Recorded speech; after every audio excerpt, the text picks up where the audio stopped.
Hello friends, आज हम study कर रहे हैं ratio and proportion.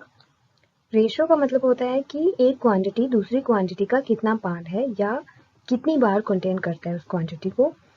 The number of times one quantity contain another quantity of the same kind is called ratio of two unit.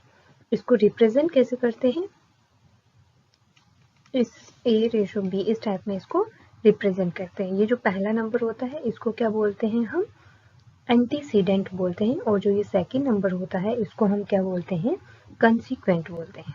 ठीक है, पहले number को हम क्या बोलते हैं, एंटीसीडेंट, एंटीसीडेंट, ठीक है, और इसको हम क्या बोलते हैं, कंसीक्वेंट। ठीक, अब इसके बाद जैसे हम एक क्वेश्चन, जैसे ये क्या बोल रहा है, what is the ratio of 80 पैसा इन ₹5। क्वेश्चन के थ्रू समझेंगे तो आसानी से हम समझेंगे, इसका आंसर निकालेंगे। सबसे पहले क्या है, 80 पैसा। ठीक है, हमारे पास क्या है, 80 पैसा है।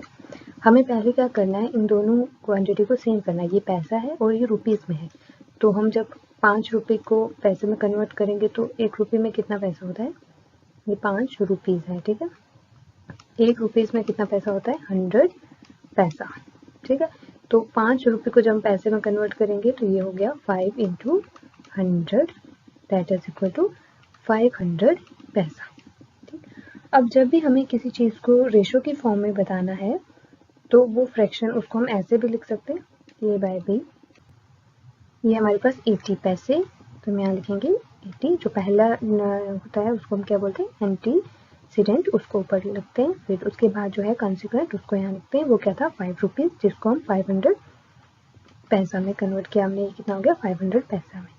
ये कट हो गया। अब 2 की टेबल से ये कट हो जाएगा, 4 2 8, और 2 की टेबल से ये भी कट हो जाएगा, 25 2 50। तो अब हमारे पास क्या रेशो आ गई, 4:25। तो हमारे पास क्या रेशो होगी, 4:25। कौन सा ऑप्शन हमारे पास सही होगा, ऑप्शन नंबर सी। ठीक है, अब इसके बाद हम देखते हैं इसकी कुछ प्रॉपर्टीज। पहली प्रॉपर्टीज जो होती है रेशो की, द वैल्यू ऑफ, अगर हमारे पास कोई रेशो है जैसे A/B, ठीक है, अब हम A को भी सेम नंबर से मल्टीप्लाई करेंगे, B को भी सेम नंबर से मल्टीप्लाई करेंगे, तो हमारे पास जो नेक्स्ट रेशो आएगी वो भी क्या रहेगी, सेम। मतलब रेशो को मल्टीप्लाई करने से, सेम नंबर के मल्टीप्लाई करने से या सेम नंबर के डिवाइड करने से कोई फर्क नहीं पड़ता, रेशो सेम रहती है। ठीक है, अनचेंज रहती है। सेकेंड प्रॉपर्टी क्या आ गई हमारे पास, जो A/B का स्क्वायर होगा, ये इसका क्या होगा, जब ये इसका डुप्लीकेट होगा। A/B जो होगा उसका डुप्लीकेट क्या होगा, A² B²। ठीक है, इसके बाद हमारे पास थर्ड प्रॉपर्टीज क्या आ गई। अब हमने स्क्वायर देख लिया, अगर ये यहाँ पे क्या हुआ, रूट हुआ, √A हुआ या √B हुआ, तो ये क्या हो जाएगा, इसका सब डुप्लीकेट। ठीक है, इसी तरीके से सब डुप्लीकेट। इसी तरीके से अगर हमारे पास इसका क्यूब हुआ, A³/B³, तो वो क्या होगा, इसका ट्रिप्लीकेट।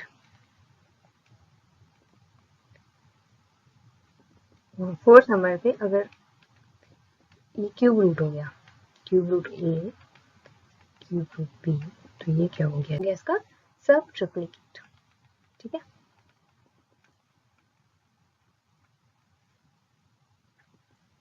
फिफ्थ प्रॉपर्टी है कि अगर हमारे पास, हमने लिखा A/B, ठीक है, A/B, या हम इसको ऐसे भी लिख सकते हैं, A/B, तो जो B/, होगा A, ये क्या होगा, इसका रेसिप्रोकल होगा या इसका इनवर्स होगा।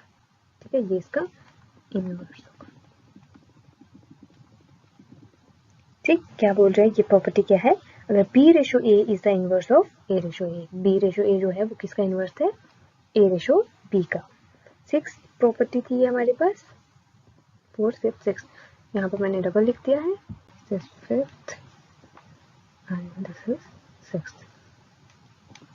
अब हमारे पास आ गई इसकी सेवंथ प्रॉपर्टी। सेवंथ प्रॉपर्टीज क्या है, देखो अगर दो रेशोज हैं, जैसे क्या हमने बोला, A/, और B/, ये एक रेशो है और कोई दूसरी रेशो है, क्या है, C/D, तो इसकी जो कंपाउंडेड रेशो होगी वो क्या होगी, AC ए के साथ जो पहला है यहाँ पे एंटीसीडेंट ये वाला है और ये वाला है सी, तो हम इन दोनों को मल्टीप्लाई कर लेंगे ए सी और बाद वाले दोनों मल्टीप्लाई कर लेंगे बी डी। ठीक है, ये इसका क्या हो गया, कंपाउंडेड रेशो। ठीक है, एक बार हम इसकी प्रॉपर्टीज पूरी रिवाइज करेंगे। किसकी, रेशो की प्रॉपर्टीज क्या क्या होती हैं। सबसे पहला कि जो ए रेशो बी है, इसमें किसी भी नंबर से हम मल्टीप्लाई करेंगे सेम नंबर होना चाहिए। अगर हम मल्टीप्लाई करेंगे तो इसके रेशो पे कोई फर्क नहीं पड़ेगा, इसका रेशो जो है वो अनचेंज रहेगा। दूसरी प्रॉपर्टी है कि ए स्क्वायर बी जो है वो क्या होता है, डुप्लीकेट होता है ए बी का, और रूट ए और रूट बी जो है वो सब डुप्लीकेट होता है ए बी का। ठीक है, इसके बाद फोर्थ प्रॉपर्टी है कि अगर ए क्यूब है बी क्यूब है, ये ट्रिप्लीकेट है ए और रेशो बी का। और इसी तरीके से अगर क्यूब रूट है, क्यूब रूट ए रेशो क्यूब रूट बी जो है वो सब ट्रिप्लीकेट है ए रेशो बी का। और सिक्स प्रॉपर्टी इसकी है, अगर ए रेशो बी कोई एक रेशो है तो बी रेशो ए जो है वो इसका इनवर्स होगा। एंड सेवंथ प्रॉपर्टी है कि एक रेशो है ए बी, दूसरी रेशो है सी बी, और सॉरी ये बी नहीं है, ये डी है, ये मैंने लिखते समय गड़बड़ किया। ठीक है, एक रेशो क्या है ए बी और दूसरी रेशो क्या है सी एंड डी। ठीक है, तो अब इसका कंपाउंडेड रेशो जो होगा वो क्या होगा, कंपाउंडेड रेशो होगा ए इंटू सी रेशो बी इंटू डी। ठीक है, जो एंटीसीडेंट होंगे वो दोनों मल्टीप्लाई हो जाएंगे और जो कॉन्सिक्वेंट होंगे वो दोनों मल्टीप्लाई हो जाएंगे। ठीक है, रेशो समझ में आया क्या है, रेशो क्या है, रेशो बताता है कि एक क्वांटिटी दूसरे क्वांटिटी का कितना पार्ट है। ठीक है, फिर हमने एक क्वेश्चन किया, उससे हमें पता चला कि रेशो कैसे निकालते हैं और हमने उसकी कुछ प्रॉपर्टीज पढ़ी। ठीक है, अब हम कंपैरिजन ऑफ रेशो करेंगे और देखेंगे कि उस पर कैसा क्वेश्चन आता है। ठीक है, there are some rules to compare different ratios. ठीक है, इफ गिवन रेशोज आर, हम क्या देखेंगे, कंपैरिजन, कंपैरिजन करेंगे रेशोज का। अगर हमारे पास गिवन रेशो है ए रेशो बी और दूसरी है सी रेशो डी। ठीक है, अब पहली इसकी जो रूल्स है वो क्या है, पहला रूल जो है वो क्या है कि अगर ए रेशो बी जो है वो बड़ा है सी रेशो डी से, तो ये कब बड़ा होना है, कब बड़ा होगा, जब A into D is greater than B into C. देखो क्या हुआ, इनको क्रॉस मल्टीप्लाई, यहाँ से देखो ए को मल्टीप्लाई किया हमने किसके साथ, सी के साथ, अपोजिट वाले को मल्टीप्लाई किया, और दूसरा हमने क्या किया,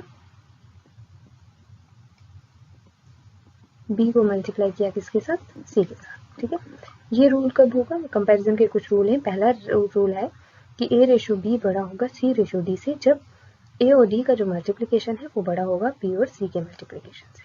ठीक, अब सेकेंड रूल क्या है इसका, ए रेशो बी जो है वो छोटा कब होगा सी रेशो डी से, जब ये अपोजिट हो जाएगा। ये मतलब बी ए रेशो जो डी है is less than B ratio B into C. ठीक है, जब सेकेंड रूल क्या कहता है कि ए रेशो बी जो है वो लेस देन कब होगा सी रेशो डी से, जब A into D is less than B into C.